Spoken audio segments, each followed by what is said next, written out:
Hello students, video lecture की इस series में इस क्लास में हम बात करेंगे दिष्टकारी और दिष्टकरण के बारे में। रेक्टिफिकेशन दिष्टकरण और रेक्टिफायर दिष्टकारी डिफाइन कैसे करेंगे। अपने को पता है कि जैसे अगर करंट की बात करूँ मैं धारा की, तो धारा को हम जैसे डिवाइड करें तो एक होती है डीसी, एक होती है एसी, और थर्ड एक ऐसे मान लूँ एसी प्लस डीसी का मिक्सचर, जिसको कहा जाता है उर्मिका धारा या उच्चावक धारा, या वोल्टा की बात करें तो वोल्टा हो जाएगा। डीसी के बारे में आपने ऐसा पढ़ा होगा कि ऐसी धारा या वोल्टा जिसका परिमाण और दिशा दोनों समय के सापेक्ष अपरिवर्तित रहते हैं वो डीसी कहलाती है। एसी जिसका परिमाण व दिशा दोनों समय के साथ आवर्ती रूप से परिवर्तित होते हैं वो कहलाती है एसी। और एसी प्लस डीसी उर्मिका धारा या वोल्टा एसी और डीसी दोनों का मिक्सचर होती है। इसका मतलब इसमें ये ऐसी धारा और वोल्टा होती है जिसका परिमाण तो समय के साथ बदलता रहता है, लेकिन उसकी दिशा समय के साथ नहीं बदलती रहती। ये ऐसे कह दूं कि वो न तो प्योरली एसी होती है, न प्योरली क्या होती है डीसी। उसको उर्मिका या उच्चावच धारा कहा जाता है। ठीक है, तो रेक्टिफिकेशन दिष्टकरण का मतलब डिफाइन कैसे करेंगे। प्रत्यावर्ती धारा या वोल्टता को दिष्ट धारा या वोल्टता में कन्वर्ट करने, रूपांतरित करने की जो प्रक्रिया है उसको क्या कहा जाएगा, दिष्टकरण। यानी प्रत्यावर्ती धारा या वोल्टता को दिष्ट धारा या वोल्टता में, यानी एसी को डीसी में कन्वर्ट करोगे आप। अब से प्रत्यावर्ती धारा को दिष्ट धारा में या प्रत्यावर्ती वोल्टता को दिष्ट वोल्टता में, वो क्या कहलाएगा, दिष्टकरण। और इसके लिए जो परिपथ काम में ले जाएंगे उनको कहा जाता है दिष्टकारी, रेक्टिफायर, दिष्टकारी। तो ऐसे परिपथ जो प्रत्यावर्ती धारा या वोल्टता को दिष्ट धारा या वोल्टता में परिवर्तित करते हैं क्या कहलाते हैं, दिष्टकारी। ठीक है, अब दिष्टकारी की बात करें, ये आप जानते हो कि पीएन संधि डायोड जो होता है वो एक दिशीय युक्ति होती है। मतलब जब इसको अग्रबायस में जोड़ा जाता है, पी को प्लस से एन को माइनस में, तो इसमें धारा आसानी से प्रवाहित होती है। इस स्थिति में इसका प्रतिरोध है वो अत्यल्प होता है, तो धारा प्रवाहित होती है। जब इसको प्लस में जोड़ जाता है, पी को माइनस से और एन को प्लस से, तो उस स्थिति में इसमें इसका प्रतिरोध अत्यधिक होने के कारण ये धारा का चालन नहीं करता। इसलिए पीएन संधि डायोड को क्या कहा जाता है, एक दिशीय युक्ति बोलते हैं इसे। ठीक है, और इस पीएन संधि डायोड की सहायता से हम दिष्टकारी बना सकते हैं। तो यहाँ हम स्टार्ट करेंगे। दिष्टकारी दो टाइप के होंगे पीएन संधि डायोड का उपयोग करके, एक अर्ध तरंग दिष्टकारी हाफ वेव रेक्टिफायर, और एक पूर्ण तरंग दिष्टकारी फुल वेव रेक्टिफायर। डिफाइन कैसे करेंगे, हमें करना क्या है, जैसे ये प्रत्यावर्ती धारा है, इसका दिष्टकरण करना है अपने को। तो ये इसका एक कंप्लीट साइकिल हो गया यहाँ से यहाँ तक। तो अर्धतरंग दिष्टकारी ऐसे दिष्टकारी जो प्रत्यावर्ती धारा है वोल्टा के आधे चक्र का दिष्टकरण कर पाते हैं, वो तो क्या कहलाएंगे, अर्धतरंग दिष्टकारी। और जो पूरे चक्र का दिष्टकरण कर देंगे वो क्या कहलाएंगे, पूर्ण तरंग दिष्टकारी। ठीक है, तो हम इन दिष्टकारियों के बारे में डिटेल से पढ़ेंगे। सबसे पहले हम स्टार्ट करते हैं अर्ध तरंग दिष्टकारी half wave rectifier. Half wave rectifier परिभाषा डिफाइन हमने कर दिया इसको। ऐसे दिष्टकारी जो प्रत्यावर्ती धारा या वोल्टता के आधे चक्र या आधे भाग का दिष्टकरण करते हैं वो क्या कहलाएंगे, अर्ध तरंग दिष्टकारी। ठीक है, अर्ध तरंग दिष्टकारी के लिए परिपथ चित्र जो काम में लिया जाएगा वो बना रहा हूं मैं। परिपथ चित्र,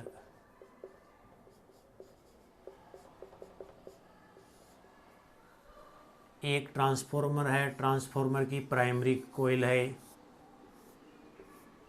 ये ट्रांसफॉर्मर की सेकेंडरी कॉइल है, यहाँ एक पीएन डायोड लगा हुआ है, एक लोड रेजिस्टेंस लगा हुआ है आरएल, यहाँ वी आई इनपुट प्रत्यावर्ती वोल्टता आरोपित करेंगे, यहाँ वोल्टेज मिलेगी Vs, ये प्राइमरी कोयल है, ये सेकेंडरी कोयल है, इसके सिरों पे आपको मिलेगा आउटपुट वोल्टेज V0।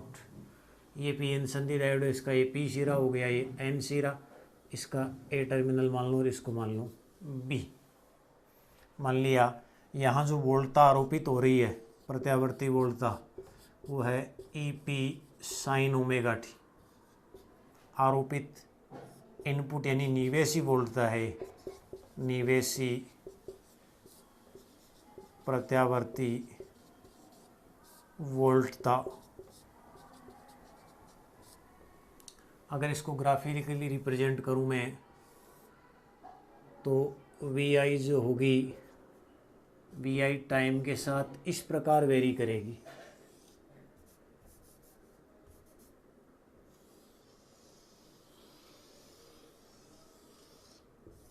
ठीक है, ये कंप्लीट साइकिल हो गया यहाँ से यहाँ तक, फिर ये दूसरा साइकिल हो गया। मतलब यहाँ से यहाँ तक टाइम पीरियड ये 0 है, ये T/2 है, ये क्या हो जाएगा T। ठीक है, अब क्या होगा देखो, इसकी वर्किंग प्रोसेस, कार्य प्रणाली, काम कैसे करता है। वर्किंग प्रोसेस, हमने इस ट्रांसफॉर्मर की प्राइमरी कोयल, प्राथमिक कुंडली पर प्रत्यावर्ती वोल्टता आरोपित करेंगे, तो ये जो ट्रांसफर है वो अन्योन्य प्रेरण, विद्युत चुंबकीय प्रेरण, उसके सिद्धांत के द्वारा इसकी द्वितीय कुंडली पर ये वोल्टता अपने को मिलेगी।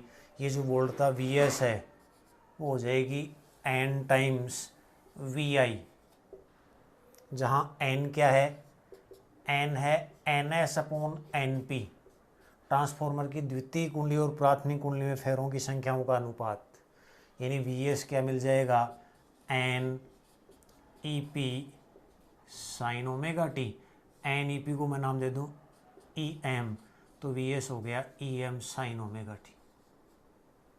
तो प्राथमिक कुंडली पर प्रत्यावर्ती वोल्टता आरोपित करने पर अन्योन्य प्रेरण के कारण इसकी द्वितीय कुंडली पर ये वोल्टता प्रेरित हो जाएगी EM साइन ओमेगा टी। ठीक है, तो Vs जो है वो हो जाएगा इसी टाइप का ही। अब n की वैल्यू अगर द्वितीय कुंडली में प्राथमिक कुंडली से ज़्यादा है तो n की वैल्यू ग्रेटर देन 1 हो जाएगी, तो इसका मैग्नीट्यूड ज़्यादा हो जाएगा, अदरवाइज कम हो जाएगा। तो इसका जो वेरिएशन है वो भी इसी टाइप का ही होगा। ये वेरिएशन कंसिडर कर लेता हूँ इसका मैं, ये हो जाएगा Vs टाइम के साथ वेरिएशन। अब ऐसा मान लेता हूँ कि ये जो प्रत्यावर्ती धारा का एक पूर्ण चक्र, उसके प्रथम धनात्मक अर्ध चक्र के लिए ए सिरा पॉजिटिव है और बी सिरा कैसा है, नेगेटिव। अगर ऐसा होगा इस धनात्मक अर्ध चक्र के लिए, स्टार्टिंग वाले के लिए, तो ए धनात्मक है, बी ऋणात्मक है, तो इस स्थिति में पी एन संधि डायोड का पी सिरा प्लस से जुड़ेगा, एन माइनस से जुड़ेगा, तो ये अग्र बायस में होगा। अगर बायस में होगा तो शॉर्ट सर्किट की भांति बिहेव करेगा, यानी धारा का क्या होगा, चालन, और वो धारा इस लोड प्रतिरोध में से प्रवाहित होगी ऐसे, तो इसके शुरू पर अपने को क्या मिलेगा, आउटपुट। यानी पहले अर्ध चक्र के लिए आपको आउटपुट मिलेगा, यह आउटपुट आपको मिल जाएगा V output. Next half cycle होगा तो पहले ये पॉजिटिव था, अब नेगेटिव था, तो इनकी पोलरिटी रिवर्ट हो जाएगी, तो ये माइनस हो जाएगा और ये क्या हो जाएगा, प्लस। ए माइनस पे बी प्लस पे है, तो इसका मतलब पी माइनस से जुड़ गया और एन किससे जुड़ गया, प्लस से, तो ये P N diode reverse bias में हो गया। तो रिवर्स बायस में हो गया, इसका मतलब एज ए ओपन सर्किट की भांति बिहेव करेगा, इसमें कोई करंट फ्लो नहीं होगी और इसके अक्रॉस अपने को कोई वोल्टेज नहीं मिलेगा, यानी आउटपुट क्या मिला आपको, 0। फिर जैसे पोलरिटी चेंज होगी, ए फिर पॉजिटिव हो जाएगा, बी क्या हो जाएगा, नेगेटिव। फिर अग्र बायस में धारा प्रवाहित होगी और आपको क्या मिलेगा, आउटपुट, तो यहाँ से आउटपुट मिल जाएगा। और फिर पस बायस में होगा तो फिर क्या मिलेगा, 0। इस प्रकार देखो यहाँ जो आउटपुट मिल रहा है उसमें आधे चक्र के लिए तो आपको आउटपुट मिल रहा है, आधे के लिए नहीं मिल रहा, फिर आधे के लिए मिल रहा है, फिर आधे के लिए नहीं मिल रहा। यानी ये इनपुट जो वोल्टेज आपने दिया था उसका आधे का दिष्ट करंट रेक्टिफिकेशन हो रहा है, इसलिए इसको क्या कहा जाता है, अर्ध तरंग दिष्टकारी।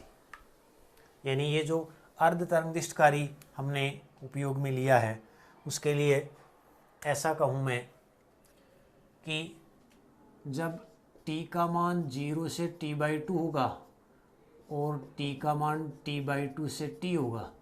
उन दोनों केस में अगर मैं करंट की वैल्यू चेक करूं आउटपुट, तो T/2 से T वाले केस के लिए तो क्या आएगा 0। इसके लिए कैलकुलेट करें करंट, तो देखो current I is equal to क्या होगा E upon total resistance. I is equal to voltage ये रहा EM sine omega T upon total resistance में लिख रहा हूँ R plus RL, where R क्या है RF प्लस RS। RL तो लोड प्रतिरोध, RF हो गया पीएन संधि डायोड का अग्र प्रतिरोध, हालांकि बहुत कम होता है, लेकिन वो RS हो गया इस ट्रांसफार्मर की द्वितीय कुंडली का प्रतिरोध। तो इसको मैं EM upon R plus RL को नाम देता हूँ IM। तो I हो जाएगा IM साइन ओमेगा टी, यानी ये कहें कि अर्ध तरंग दिष्टकारी के लिए करंट I को अगर मैथमेटिकली रिप्रेजेंट करें तो 0 से T/2 में तो करंट हो जाएगा IM साइन ओमेगा टी, और T/2 से T में क्या हो जाएगा 0, जहाँ IM की वैल्यू क्या है EM upon R plus RL।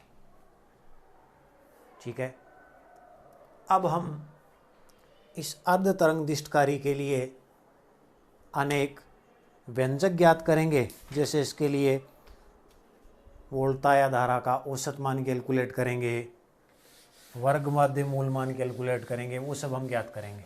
तो सबसे पहले ज्ञात कर लेते हैं स्पंदमान या स्पंदमान धारा या वोल्टता का औसत मान, औसत मान एवरेज वैल्यू कैसे कैलकुलेट करेंगे। देखो I एवरेज डिफाइन कैसे करेंगे, टाइम के रेस्पेक्ट में integration I dt 0 to T upon हो जाएगा इंटीग्रेशन dt 0 to T, ये वाला T हो जाएगा, यानी ये बन जाएगा 1/T इंटीग्रेशन 0 से T I dt। I average is equal to 1/T। 0 से T को आप इसको इंटीग्रेशन को तोड़ोगे 0 से T/2, T/2 से T, तो हो जाएगा 0 से T/2।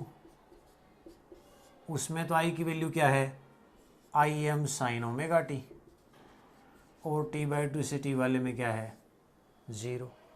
तो I average IM upon T sine का integration minus cos omega T upon omega 0 से क्या हो जाएगा T/2। सोल्व करें इसको, I average IM omega T value रखें माइनस कोस टी की जगह आ जाएगा T/2, ओमेगा होता है 2π/T, 2π/T माइनस टी की जगह 0, कोस 0 क्या हो जाएगा 1, यानी I एवरेज क्या होगा IM ओमेगा टी कोस पाई की वैल्यू, कोस पाई की वैल्यू अगर आप कैलकुलेट करोगे यहाँ से, जैसे आपने साइन का माइनस कोस हो गया, ये वैल्यू पुट किया आपने तो माइनस, और यहाँ प्लस हो जाएगा। कोस पाई की वैल्यू -1 माइनस माइनस प्लस, तो ये +1 और +1 ये कितना हो गया प्लस का 2। फिर ओमेगा इज इक्वल टू होता है 2π/T, तो I एवरेज IM ओमेगा हो जाएगा 2π/T इंटू T इंटू 2 से 2 कैंसिल, T से T कैंसिल, तो I की एवरेज वैल्यू हो जाएगी IM अपॉन पाई। ये स्पंद मान दिष्ट धारा का स्पंदमान धारा का कौन सा मान हो जाएगा, ये औसत मान। ठीक है, इसी प्रकार अगर स्पंदमान वोल्टता का मान कैलकुलेट करें तो ईडीसी है वो क्या हो जाएगा, स्पंदमान वोल्टता यानी लोड प्रतिरोध आपने जो कंसिडर किया है उसके सिरों से कितनी मिलेगी, आईडीसी इंटू क्या हो जाएगा, आरएल। तो ईडीसी हो जाएगा, आईडीसी है IM upon pi into RL. इस प्रकार स्पंदमान धारा या वोल्टता का क्या कैलकुलेट हो जाएगा, औसत मान। ये धारा का और ये क्या हो जाएगा, वोल्टता का। इसी क्रम में हम एक और वैल्यू कैलकुलेट करते हैं।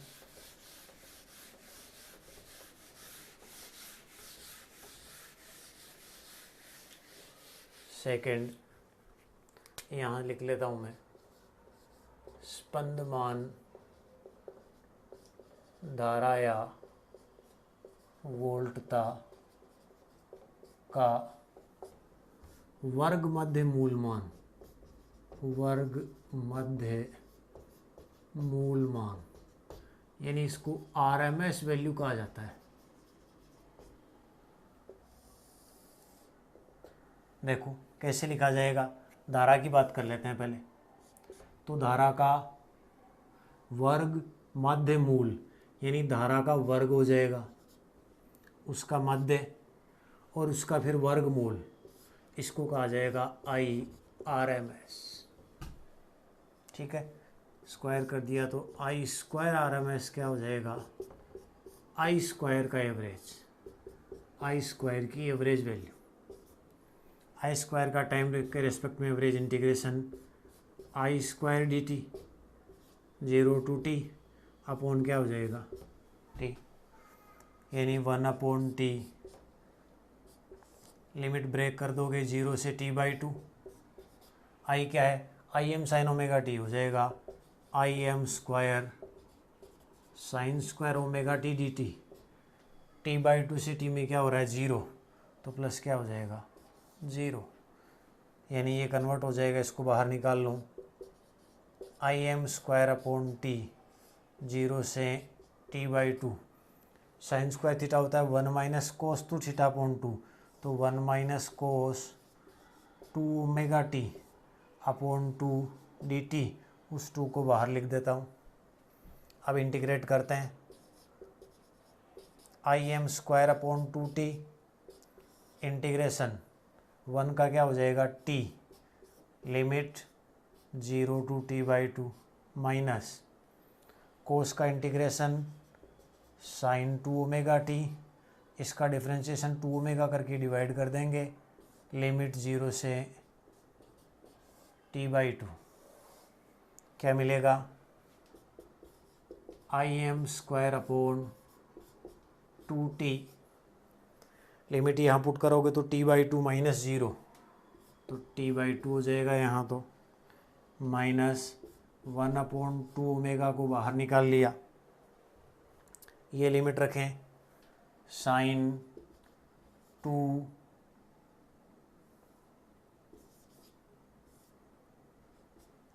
ओमेगा, ओमेगा को क्या लिख दूँ 2π/t, इंटू टी की जगह ये लिमिट रखी जाएगी t/2 माइनस टी की जगह 0, साइन 0 की वैल्यू क्या होगी 0, यानी IM स्क्वायर अपॉन 2t क्या होगा यहाँ से t/2 माइनस ये t कैंसिल हो गया, ये 2 कैंसिल हो गया, 1/2 ओमेगा साइन 2π की वैल्यू 0, ये भी 0 है ही, क्या बनेगा IM square upon 2t into क्या हो जाएगा t/2, t से t कैंसिल हो गया, इसका मतलब IRMS स्क्वायर का मान आ गया IM स्क्वायर बाई क्या हो गया 4, तो IRMS का मान क्या आ जाएगा IM अपॉन 2। IM क्या था, प्रत्यावर्ती धारा का अधिकतम मान, इसको कहा जाता है शिखर मान, पीक वैल्यू, यानी प्रत्यावर्ती धारा का जो वर्ग मध्य मूलमान है वो प्रत्यावर्ती धारा के शिखर मान का आधा होता है। ठीक है। अब इसी प्रकार अगर इसके लिए प्रत्यावर्ती वोल्टता का वर्ग माध्य मूलमान ज्ञात कर लें तो ERMS वो क्या हो जाएगा, IRMS इंटू RL। ये वैल्यू यहाँ पुट कर दोगे तो क्या कैलकुलेट हो जाएगा, ERMS। इस प्रकार हमने अर्धतरंगदिष्टकारी के लिए प्रत्यावर्ती धारा और वोल्टता के औसत और वर्ग माध्य मूलमान की गणना की है। नेक्स्ट क्लास में हम अर्धतरंगदिष्टकारी के लिए अन्य गुणांक और परिभाषित करेंगे। आज की क्लास में इतना ही पढ़ेंगे। धन्यवाद।